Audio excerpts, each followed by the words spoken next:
So the website that I'm logged in right now is workbench.cissecurity.org, which is their workbench tool. It is free to join. You just have to create an account with them. And this is actually a pretty cool thing because you can go to all the benchmarks within this place, and you can even contribute to the community here. But of course, all the benchmarks are in the screen, so I want to filter to the distribution. As a matter of fact, I'm just going to type here distribution by itself. And so the distribution independent Linux benchmark. As you can see, there is a draft for 2.1, but the currently most up-to-date, the currently released version that is most up-to-date is a 2.0. Again, 2.1 is kind of a beta, if you will, a draft format. But if I click on that, you see that it decomposes all the different sections. So if I make this a little bit bigger, so you can see it. Here, if I go to initial setup, I click on the files system configuration. It gives you every single recommendation in here. So if I was gonna go over every single recommendation in this training, we will be here for about a week, right? But I'm gonna highlight a few things, from a high level. So these benchmarks will go into very granular checks, including to make sure that you have a temp directory, that you have the not def and the no SUID option set on temp, and the temp partitions, that you have actually a var directory, that you have a separate partition for var logs, for all your logs, that you also have one for auditing, right? And so on. So this is for the initial setup of a system. And then of course, you have the configure software updates. And then here they have different recommendations. Ensure that GPG keys are configured and ensure that the package manager repositories are configured and so on, right?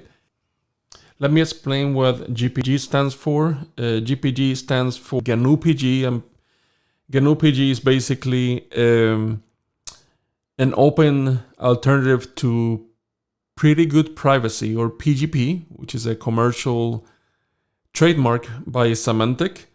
But basically, this is a technology that allows you to encrypt files, to encrypt emails. It's very, very popular to actually encrypt in emails from one individual to the next. It uses asynchronous crypto algorithms, so asymmetric crypto algorithms.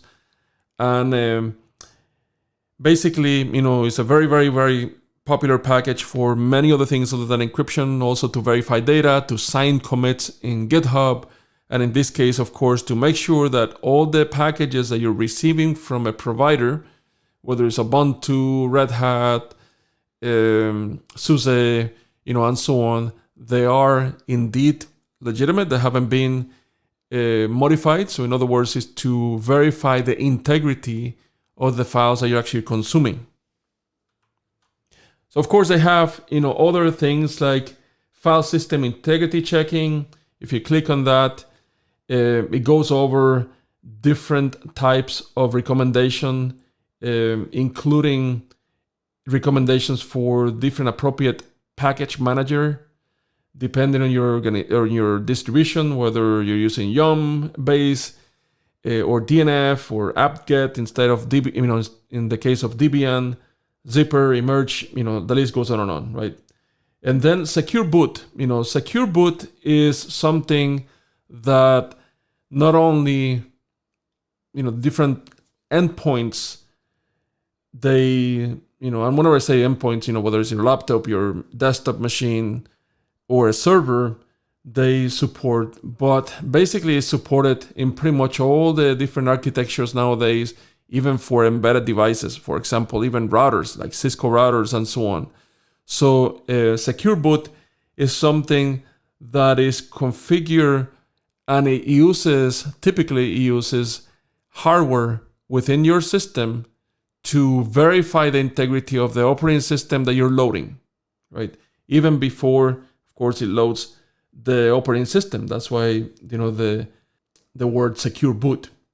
Now, the recommendations, of course, they ensure permissions on bootloader configs are configured correctly.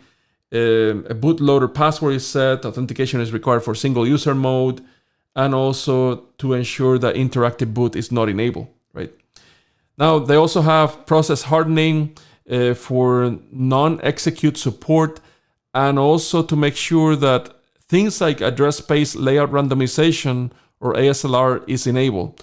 And what this is, or what this allows you to do, is to protect against code execution in the case of a vulnerability like a buffer overflow or similar is exploited in the system. So it's not preventing you or finding buffer overflows, but if one of those vulnerabilities would have materialized in the system, then these type of technologies like address-based layout randomization will randomize memory locations within the system and will make it very, very hard for an attacker to predict what will be the next memory address for them to, of course, execute and do malfeasance, do different things and do code execution. Same thing goes with XD and NX support. So that's the non-execute bit in Linux.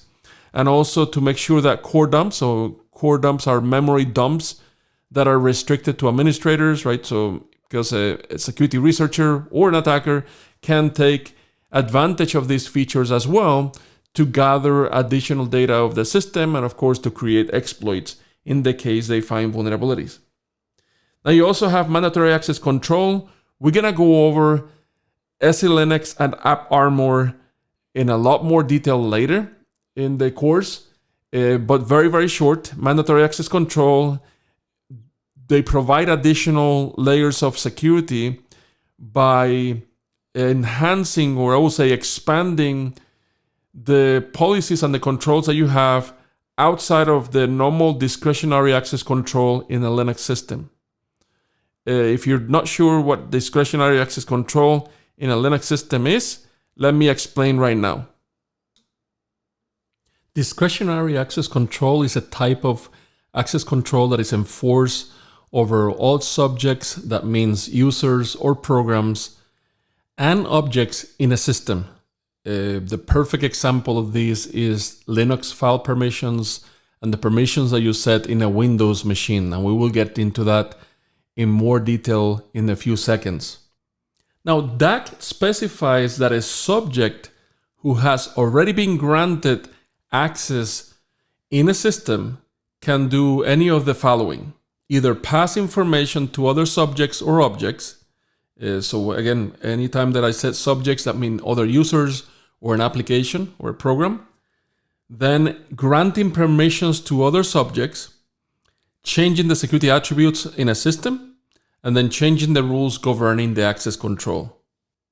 As I mentioned to you before, one of the perfect examples of discretionary access control are Linux permissions. You can set 3 basic permissions in Linux: read, write, and execute. Now, you can apply these permissions to any type of files or directories, or folders in a Linux environment. And in a Linux environment, pretty much everything is a folder. You can do similar things into a Windows device, but in here, I'm gonna just give you an example of Linux. So let's go in a Linux system and take a look at a few examples. If I list all the files that are here in my working directory, actually in my home directory, you see that there are 3 different files in here. And those files have different permissions. You see those represented here on the left. Hopefully you already know this. In a Linux system, you have the first item here representing whether that item is a regular file, a directory, or a symlink, basically a shortcut. Then the first 3 permission attributes, whether it's read, write, or execute, in this case, we don't have no executing here. Those are the read, write, and execute permissions for the owner of the file that you're, manipulating in this case, or reviewing. Then the next 3 elements are the read, write, execute permissions for the group members owning the file. And the last 3 here are the read, write, execute permissions for other users in the system. So again, we have the three attributes for the permission. And if all three are set, basically, you know the difference between binary of 1 or 0, on or off. Think about that in this case. If read is set, then you have a 1. If write is set, you have a 1. And if execute is set, you have a 1 as well. Now, if you were going to set up only read permissions and not write or execute, then of course you will have a 1, a 0, and a 0, just like you see right here. Now, the decimal value of that representation is a number 4. So why is that relevant? Well, you can change the permissions of a file using the changed command. And I have a tool in one of my websites, hacker.org/changemod, that you can play with and then manipulate these permissions. So let's go there right now. As you can see, I can set the Linux permissions for the owner of the file, for the group, and other users in the system. So let's assume that I want to assign read, write, and execute permissions to a file for the owner of the file, and then for the group owning the file, then read, write, and for all the ones just read, I can click on calculate, and you see that the Linux file permission in decimal value is 764. So basically, I can enter the changed command with this value, and let me demonstrate that real quick. And as you can see, the file 1 in here has read, write, and execute. Read, write, not execute permissions, and then read for the group and read also for everybody else. If I wanted to actually change it, just like I did with the calculator, basically the command will be changed 764, just like we saw in the calculator here, and of course the name of the file. If I do an ls-l again, you see that the file permissions actually change. So this is a perfect example of discretionary access control. Let's go over mandatory access control. Mandatory access control dictate that only specific designated security administrators can apply additional settings beyond those that are set with discretionary access control, or DAC. Now, the primary difference between MAC and DAC, so in other words, between mandatory access control and discretionary access control, is who can control access in that system. Now, let's take a look at this diagram here to create an example on how this works behind the scenes. Basically, you have user space, and let's say that a user wants to open a file. So basically, there's a process in the system that invokes a system call to open a file. And behind the scenes in the kernel space, there are a lot of things that actually are happening. For example, we first check to see if there are any errors. If there's some errors, of course, we come back and we cease operations and we display an error back to the user. If there are no errors, then we perform the checks of discretionary access control permissions.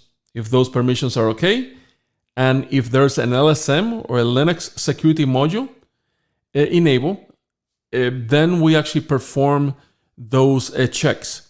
And what a Linux security module is, an LSM, is a type of mandatory access control system, and there are several of them out there. One of them is called SE-Linux, another one called AppArmor, there's another one called Tomoyo Linux, and there are many others out there. But the most popular are SE-Linux and AppArmor. Let's say that now we're looking for specific rules that can be dictated by this LSM system. So in other words, the Linux security modules. And if those permissions are okay, then of course, we perform the system call logic. We open the file, and then we make that file available to the user. These LSMs and these Linux security modules that can be applied to perform mandatory access control can be very granular and can allow you to do a lot of flexibility into the way that you can apply these policies but because of that granularity, it can also introduce a lot of complexity. Now, I mentioned that the two most popular LSMs, or the Linux security modules, are SE-Linux and AppArmor. Again, there are many others, but I'm going to only briefly introduce those two. Starting with SE-Linux, or the Security Enhanced Linux. This was an LSM, or a security module, that was developed by the NSA in the US for the National Security Agency. This was an implementation, of course, of a mandatory access control, which offers a lot more services than discretionary access control. And again, it can be fairly complex. For example, in that diagram that we just went over a few minutes ago, where a user was trying to open a file, that was a very simplistic example. However, you can apply a lot of different policies, and let's say that you want a specific user to only be able to open a file from a specific time frame, let's say from 8 o'clock in the morning to 5 o'clock in the afternoon, and only with one specific program. It can be that granular and more, and because of that, of course, it can be fairly complex and very complicated. Now, so what is the difference between these LSMs and mandatory access control and that access control that is enforced by SE-Linux and in AppArmor as well, and the standard Linux access control? First thing is that the controls in SE-Linux are enforced based on types, which are basically labels that are applied to processes and objects, and those objects can be files, sockets, and many other things.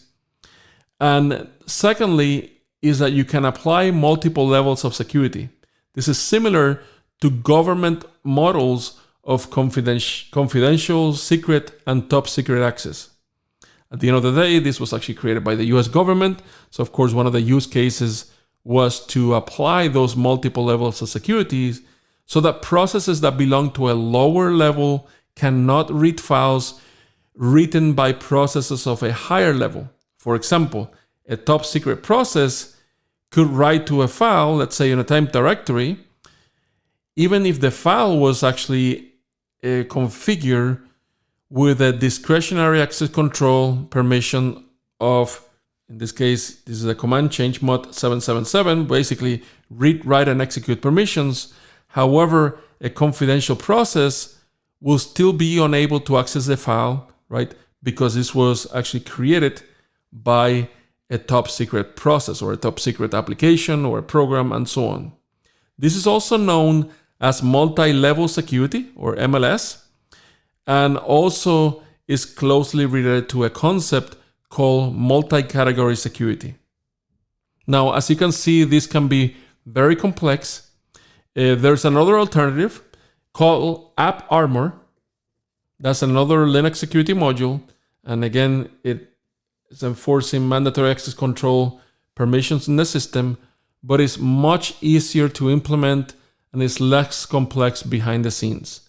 So those are the two most popular examples in Linux of mandatory access control security modules, one SE-Linux and the other one AppArmor.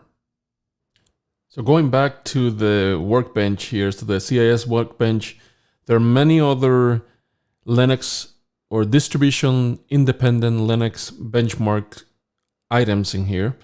Another one is actually writing banners, right? So making sure that you have a login banner that is actually configured in here. And they have a whole bunch of different recommendations, including, let me populate this a little bit better. Let me see if I can probably can do it through here. There we go. So ensuring that the message of the day is configured correctly, and ensuring the local login warning banner is configured properly. Remote login banner is also remote login warning banner is configured properly. Ensuring that remote login warning banner is configured properly. Permissions on the message of the day are configured. Permissions on the etc issue are configured, and issue.net. So if you go to each one of them, like for example, if you want to see the permissions for the message of the day, they have the specific commands and the specific permissions So this is actually, for read write and read for everybody else for the message of the day. And you see here the access that they recommend. And for any of the other ones, if you click in here and go over each of these checks, they have commands that you can issue. Now, of course, we're going to go over different tools that will help you automate this process. And a little bit later, we're going to go over Chef and Inspect from Chef, which they have incorporated a whole bunch of different CIS benchmarks. So in other words, the community has created a lot of CIS benchmark tests. So tools to actually check that, and specifically using profiles that you can use and leverage using tools like Chef and Inspect and so on. And we're going to go into that in the next few minutes. So, but here you can see that you have at least some very well-known Linux commands like grep and so on to make sure that you are that you can verify their recommendations in here. Then going down the list, ensure updates and patches and additional security software installed. That goes without saying. Patch management is crucial, and especially later in the course, I'm going to go over the different efforts that are in the industry for open source vulnerability disclosure and vulnerability updates, and also software bill of materials, basically knowing what you're running in your systems, which is paramount for you to understand what security vulnerabilities may be within your system. If you don't know what you're running, in other words, if you don't know that you're probably downloading a program or purchasing a product from a specific company, and those have different open source packages that may be vulnerable to different vulnerabilities, may be affected by different vulnerabilities, then of course you will not be able to protect your systems, especially those that are a little bit more closed, that you don't have the capability of updating them. That's what you have to make your vendor accountable for. But anyways, we're gonna go into that a little bit later in the presentation. Now, going back in here, of course, ensuring updates, patches, and additional software, security software is installed. And depending on the distribution, you may have Yum in the case of Red Hat based distribution, or apt-get in the case of Ubuntu, and that's what we're going to be using in the next few minutes, and so on. Then as far as services, a couple of things in here. So inetd services, special purpose services, and service clients. If I click on inetd service, right, this is what they call a super server daemon that provides internet services and passes connection to configure services. It is not commonly used, and it should be disabled if it's actually possible, if it's actually enabled by default. The number one thing here is, as we are going to be repeating throughout the course, if you do not need a specific protocol, a specific package, a specific library, a specific service, don't use it, disable it, and that will significantly reduce your attack surface in your system. That goes without saying, right? Same thing goes with other services that should not be run in different environments, like Echo or Talk or definitely Telnet, right? If you're thinking about enabling remote connectivity, use SSH, don't use Telnet. Of course, Telnet doesn't provide any type of encryption. It is an unsecure protocol, and you should always use SSH whenever you're remotely connecting to it. Same thing with TFTP server. In the past, a lot of people actually use TFTP to transfer files from a Linux system to, like, let's say, a Cisco router. But nowadays, for many, many years, probably for over 20 years now, all those devices have supported SCP. So basically, secure copy using SSH. So you should use that all the time as needed.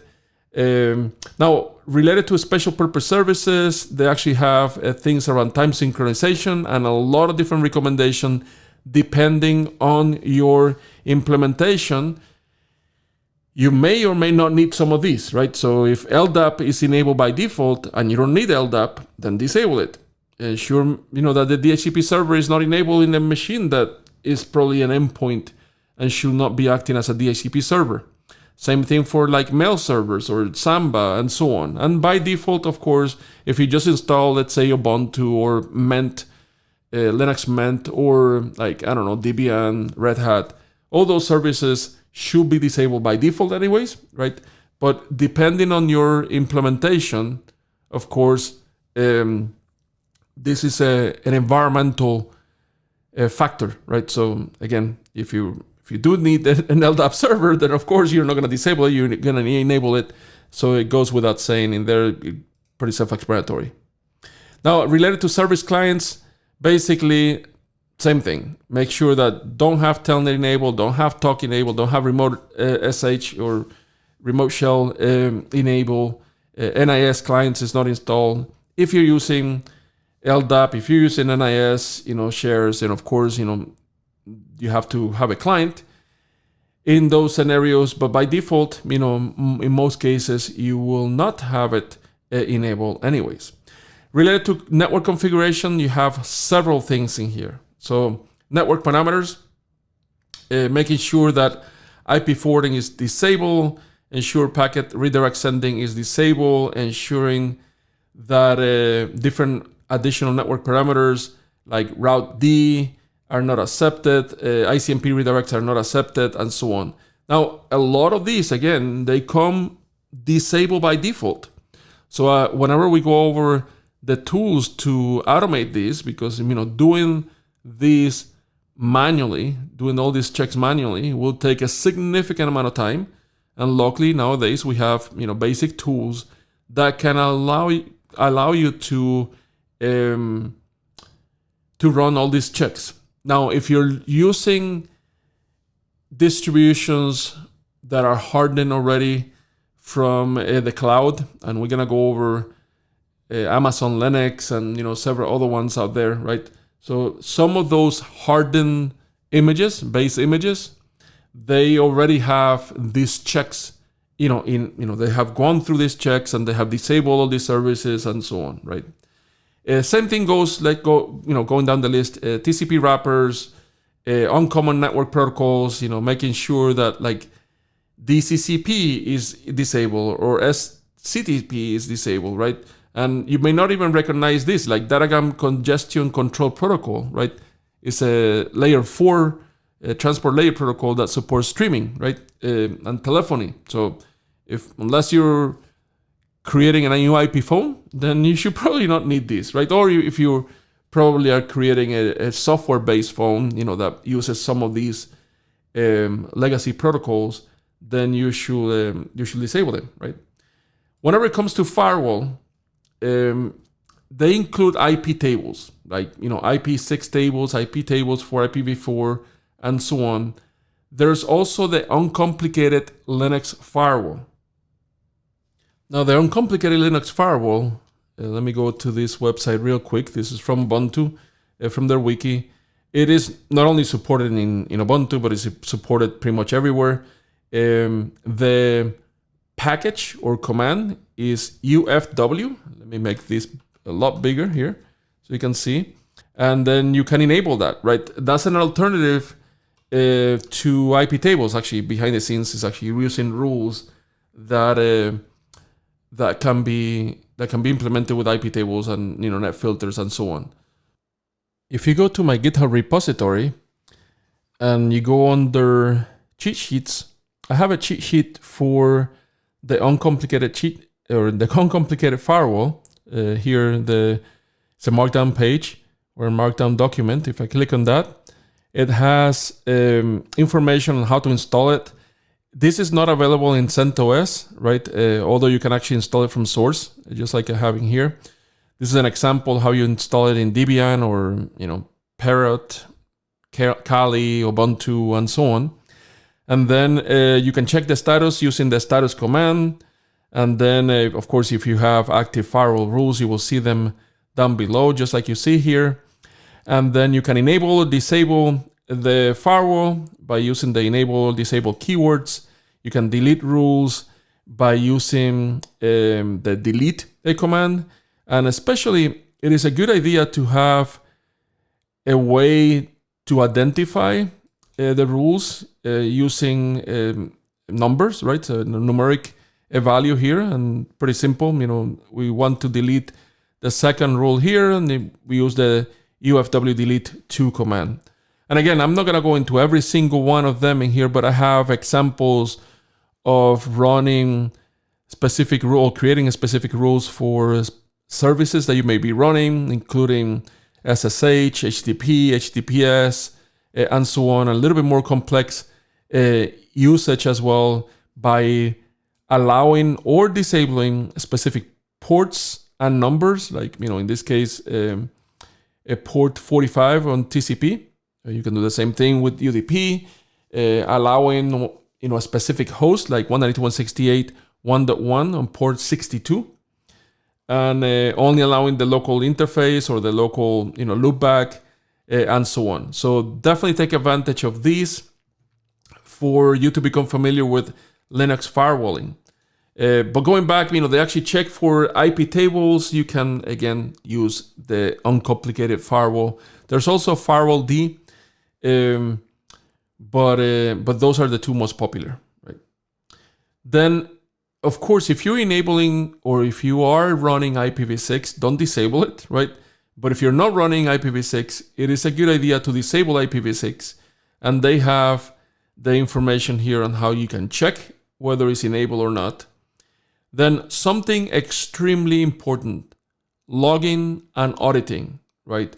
Whenever it comes to auditing in a Linux system, it is recommended that you have enabled things like syslog, and probably you're sending those syslog messages to a syslog collector, a syslog server. That can be something as simple as rsyslog, or a very elaborate, tool like Graylog or Elasticsearch or Splunk, or many others, Exabeam. There are many different security information event management or SIMs that you can deploy within your network, right? Now, to decompose a couple of these, they also recommend to enable AuditD. And AuditD is a utility, that can be installed and enabled in pretty much all Linux distributions out there. And you can go over or audit specific events for different applications and different implementations and so on. So for example, I teach a Linux course for, I teach the Kubernetes and container security course, and in there we actually enable AuditD for monitoring things like Docker, or monitoring different configuration files and etc for those processes, right? So definitely those are recommended, right? That you create this, and this will definitely depend on your organization, also depend in the specific system. So if you're putting a Linux server to then host a web application, and then that web application probably has an API, and you want to log all the transactions that are being done, or specific transactions, or just looking to see if somebody changed the configuration of the web service, then you can use AuditD for doing that as well, right? So again, there's so many different permutations of how this can materialize within your environment. That is a very environmental factor, right? But they do have a lot of different recommendations, including, of course, rsyslog, journald, and journald is basically another system service that will collect and store logging data. Another very important thing is log rotation.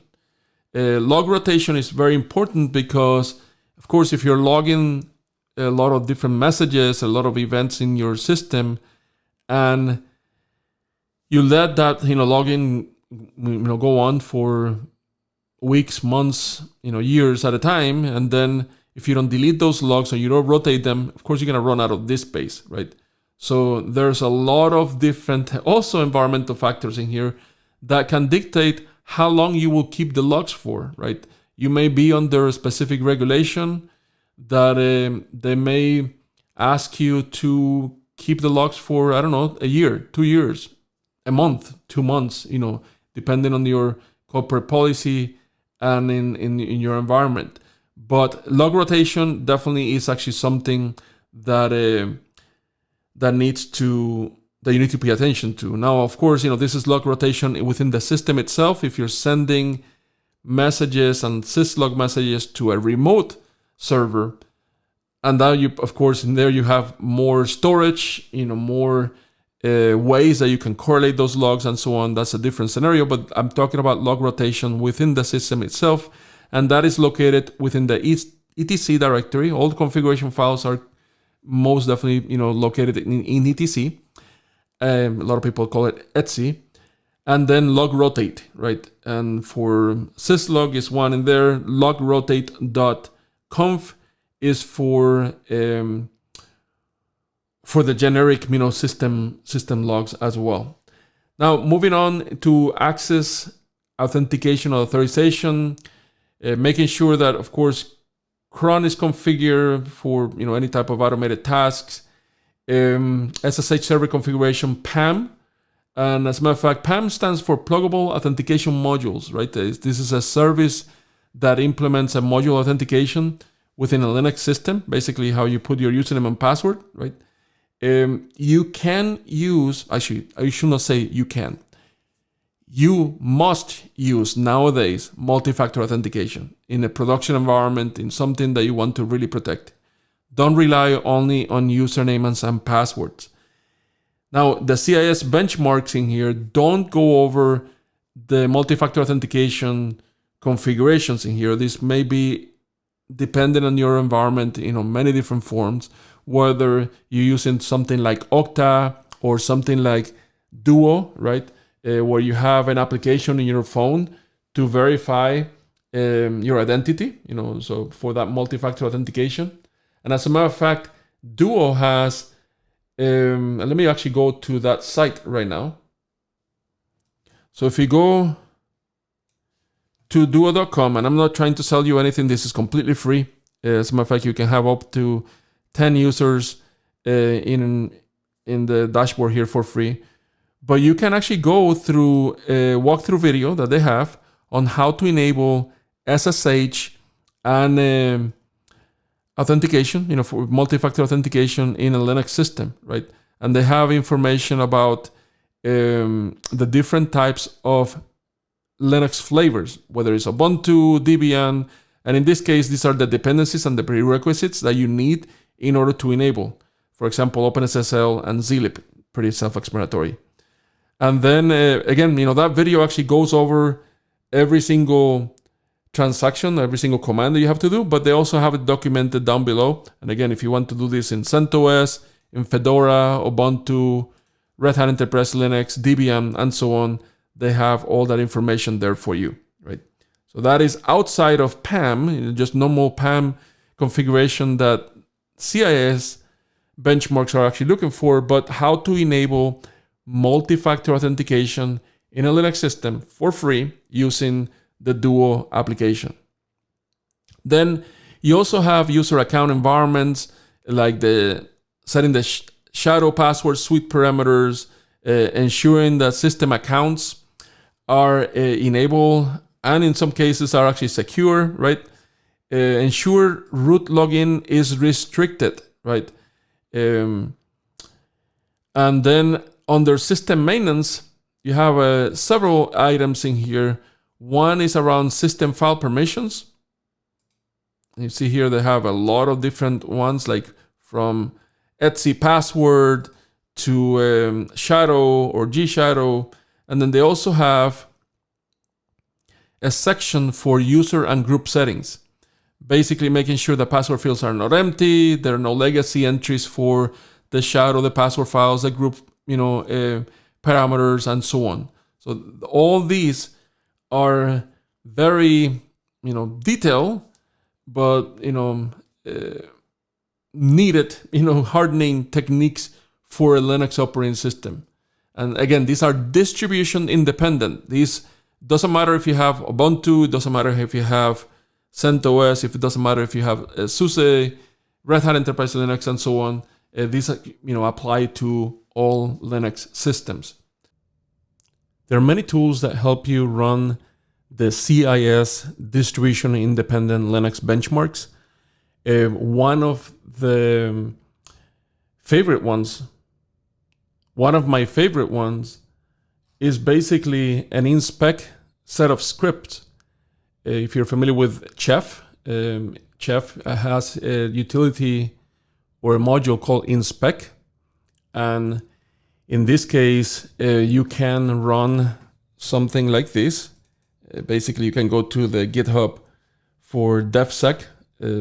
And by the way, this organization, if you actually go to the main organization here, has a whole bunch of different collections of scripts and tools and different benchmarks, as you can see here, for many different types of operating systems, for applications, and so on. But the one specifically that I want to draw your attention to is this one right here. So the CIS DIL. DIL stands for Distribution Independent Linux benchmark. And as you can see, there's not much documentation in here, but it's fairly easy to run. Let me first show you how to install Chef Inspect, and it's very easy. You can basically do this curl command. So we're gonna download it from omnitrack.chef.io/install, and then we're gonna pipe that into sudo bash -s -p for the package inspect. Then we hit enter, and as you can see, the script is actually running and it's unpacking the packages, and just within a couple of seconds, of course, now you have inspect within the system. Now that we have Chef installed, we can clone the GitHub repository from DevSec, the one that we just went over a few minutes ago. So in order to do that, we can do the git command, clone https github.com/dev-sec, and then CIS, then distribution independent Linux benchmark. And as you see, we actually have cloned that repository and the directory is right there. And basically we can just do a sudo inspec exec and then CIS benchmark or CIS-DIL-benchmark. Hit enter. So you can see it took a few seconds to complete, and in the summary here, we had 82 successful controls that we checked. We had 103 control failures. 48 controls were skipped, probably because it didn't apply to this scenario. And then test summary, we had 971 successful and 377 failures, 51 skip. Now, it is a pretty lengthy output in here. And as you see a whole bunch of check marks, that means that it passed. And if you want to go over the ones that didn't pass, they even give you examples of what to change within the system. Now, it's a little bit better for you to run this and then pipe it to some file. As a matter of fact, let's actually put here some output file, and that will take a few seconds to run. And then once it finishes, we can just review that file and manipulate the files and look for the things that didn't pass and then address those. So it finished, and then we can open the file, basically using cat or your favorite editor. Let's open it real quick. Here's some output file. And as you can see, now we can manipulate it a little bit better. Probably grep for checking out all the things that didn't pass. We can probably just omit the ones that, of course, have a check mark. And again, this is pretty extensive. It's a lot of different checks that it took place in here. And they are indeed aligned with every single of the recommendation from CIS and the Distribution Linux Independent Benchmark.